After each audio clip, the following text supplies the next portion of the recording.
Hello everyone, I hope you people are doing well at home. So, till now, we have learned about the leaf in general and its uses. So, today in this session, we will learn about the shedding of leaves and compost. So, let's get started. Today, we will discuss about the topic shedding of leaves. Now, shedding of leaves का क्या मतलब होता है? Shedding of leaves का मतलब होता है पत्तों का झड़ जाना या उनका गिर जाना. But a question here arises, why does this happen? ऐसा क्यों होता है? Some leaves turn yellow when they become old and are not able to perform their function well. अब इस लाइन का क्या मतलब हुआ? By this line we mean that जब लीव्स अपने फंक्शंस को ठीक से परफॉर्म नहीं कर पाते हैं. Why? Because they become old, क्योंकि वो ओल्ड हो चुके होते हैं. तब लीव जो हैं वो ड्राई हो जाते हैं और येलो हो जाते हैं. अब क्वेश्चन आता है कि लीफ ऐसे कौन से फंक्शंस परफॉर्म करते हैं. इसके बारे में आप पहले भी पढ़ चुके हैं. लीफ प्राइमरीली दो फंक्शंस परफॉर्म करते हैं. The first function is to prepare food for the plant, to make food for the plant. And the second function is to take in or absorb carbon dioxide present in the air and release or give out oxygen gas back into the air. Remember, हम इन दोनों चीज़ों के बारे में पहले भी पढ़ चुके हैं. सो जब लीव्स ओल्ड हो जाते हैं और इन दोनों फंक्शंस को ठीक से परफॉर्म नहीं कर पाते, सो वो ड्राई होने लगते हैं and then they turn yellow.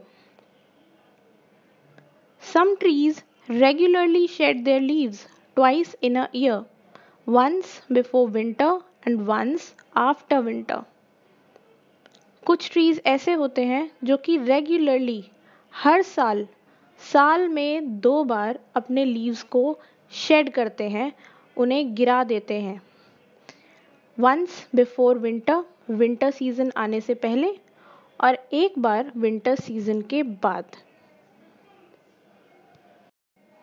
Now a question comes to our mind.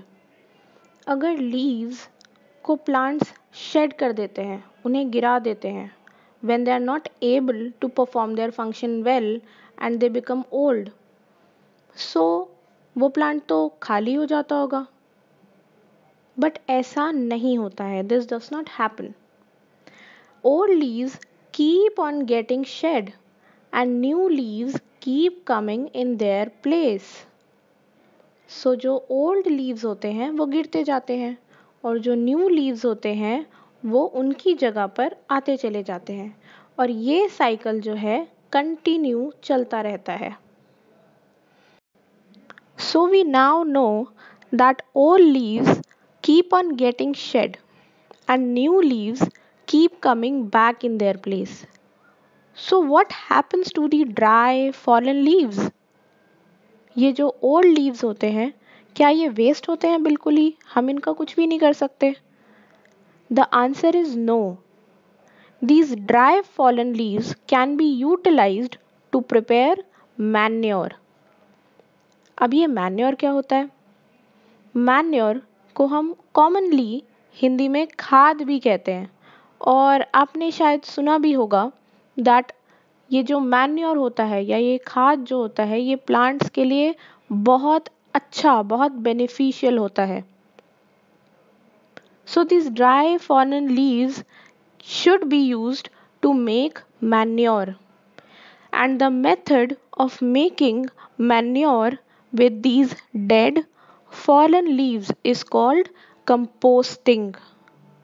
So composting वो मेथड होता है जिससे हम मैन्योर क्रिएट करते हैं, मैन्योर बनाते हैं. किस चीज़ से? इन डेड और फॉलन लीव से. Now we know that what do we mean by the word composting. We can move on to the next question, which is how is composting done?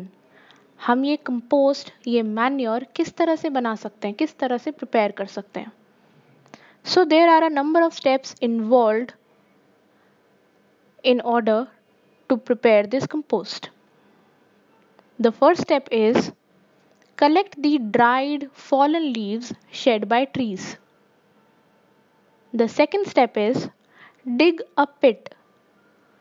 एक गड्ढा खोद सकते हैं ज़मीन पे and dump all the fallen leaves along with the kitchen waste. और ये जितने भी हमने fallen leaves collect किए हैं, we have to dump them along with the kitchen waste. Now this kitchen waste could be anything. It can be eggshells, banana peels, vegetable peels, or anything else. Now the third step is cover this waste with moist soil. ये जो पिट है जिसमें हमने ये सारा waste उसमें dump कर दिया है, उसके ऊपर हम मॉइस्ट सॉइल से उसे कवर कर देंगे.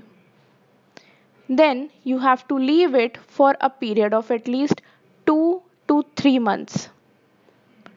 And after a period of 2 to 3 months, it will become compost. Now that we have prepared this compost, where can this compost be used? हम इस compost को कहाँ कहाँ किस तरह से use कर सकते हैं?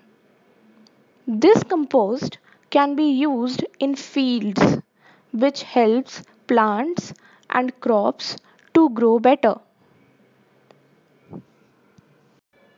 So this was all for today's session. हमने अपना chapter complete कर लिया है. Now we will solve the book exercise in the next session. And your homework for today is you have to read the chapter.